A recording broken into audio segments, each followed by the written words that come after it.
A new concept in merchandising, the Underwater Boutique. Bonsoir à tous. Et bien surtout, vous ne changez rien, vous restez confortablement installés, le téléphone et le Minitel à portée de main pour commander les superbes téléclubs que nous vous proposons. C'est parti pour le téléachat. Et depuis quelques mois, cette technique révolutionnaire débarque en France. Yann Renou, bonjour. Vous êtes responsable e-commerce pour Optical Center. Donc dites-nous un tout petit peu ce qui a été élaboré depuis peut-être maintenant 1 ou 2 ans pour Optical Center, notamment en Web to Store. Alors en fait, on a pris la solution Leadformance depuis 2 ans et demi afin de développer un peu tout ce qui est local dans nos magasins. On a commencé donc il y a 2 ans, on était à un peu moins de 200 magasins et on a tourné à peu près à une ouverture toutes les semaines, voire 2 par semaine jusqu'à aujourd'hui. Et au départ, si je reprends une expression qu'on m'a soufflé, c'était un peu le panneau indicateur du magasin, en fait, le Leadformance. Et on a commencé à regarder un peu tous les petits modules qu'il y avait de proposer, dont les événements qu'on a utilisés depuis 1 an. Et donc ça veut dire que vous en servez comme un peu une solution SaaS où il y a différents modules finalement. Exactement. Et là vous avez dit le module événement, c'est voilà. Pas mal ça. Donc là c'est un peu le modèle de base qui est proposé avec Leadformance, qui nous permet en fait de relayer toutes les offres commerciales au niveau mensuel. Et après, dès qu'on a une ouverture de magasin, on fait un événement plus local, donc centralisé sur la région ou les 2-3 villes à côté, de façon à montrer aux prospects ou aux clients qu'il y a un nouveau magasin à côté, peut-être plus proche du magasin où ils sont actuellement. Et depuis qu'on l'utilise, donc depuis 1 an, on a remarqué une hausse de trafic sur les pages magasins de l'ordre de 10 à 20%. D'accord. Donc c'est déjà quelque chose de bien pour un début. Donc du coup, vous enrôlez les magasins qui sont contents finalement d'avoir cet outil en voilà. support. En Parce que le problème au départ, c'est toujours le même, je pense pour tout le monde, c'est qu'on a des pages, on se met sur le web et les magasins physiques nous disent qu'est-ce que vous faites pour nous. Donc rien que ce petit indicateur, sans même en plus leur demander de faire quelque chose, c'est nous qui faisons tout au sein du siège. On arrive à leur prouver qu'il y a du trafic en magasin en plus et aussi sur leur page. Donc les deux sont complémentaires de toute façon, sans qu'ils aient à avoir une intervention en fait. Et donc il y a un call to action en disant attention, il y a moins 40%, moins 20% demain ou la semaine prochaine. Et qu'est-ce qui se passe après? Ils peuvent appeler le magasin, réserver quelque chose ou juste ils ont cette information déjà au niveau local? Alors première chose, donc là sur le niveau des événements, on leur décrit brièvement l'offre pour qu'ils cliquent justement.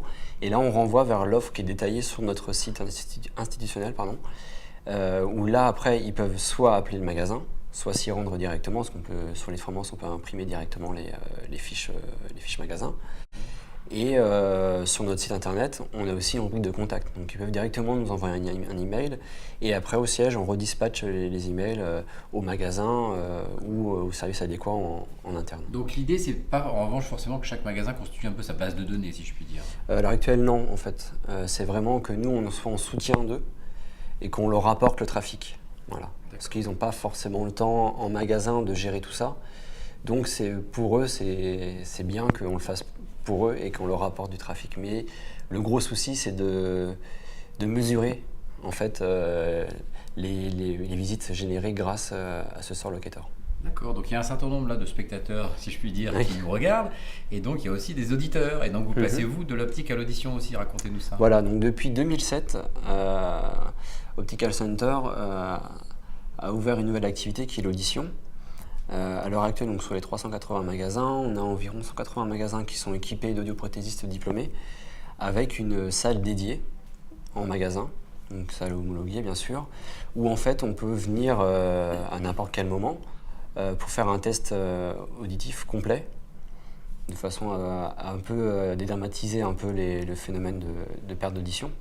Parce qu'à l'heure actuelle, on est un peu dans la même situation que l'optique il y a 10-15 ans, où une personne qui a des problèmes auditifs est considérée un peu comme une personne handicapée, entre guillemets.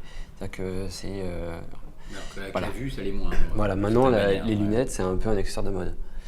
Bon, je pense que pour l'accessoire auditif, ça va pas être... on va pas arriver à la même finalité.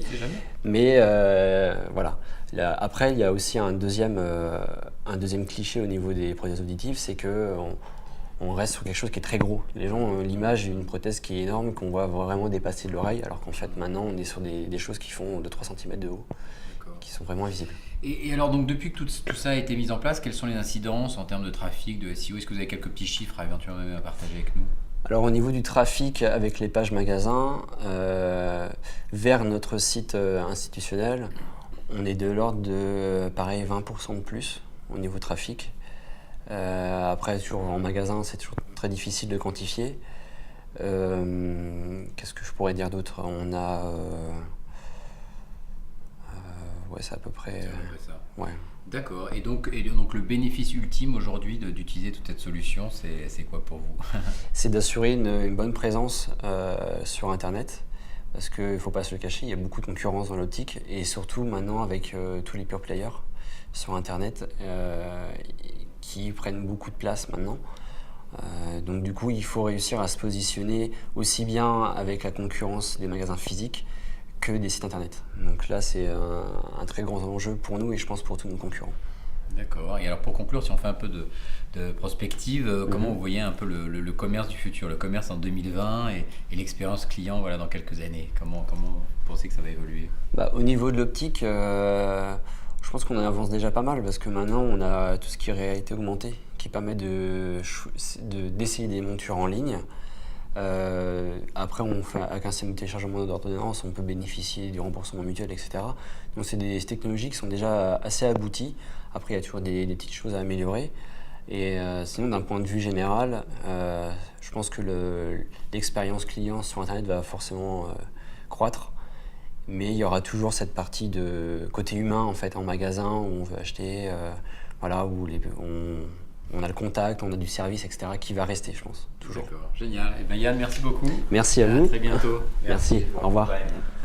Pardon. Merci. Au revoir.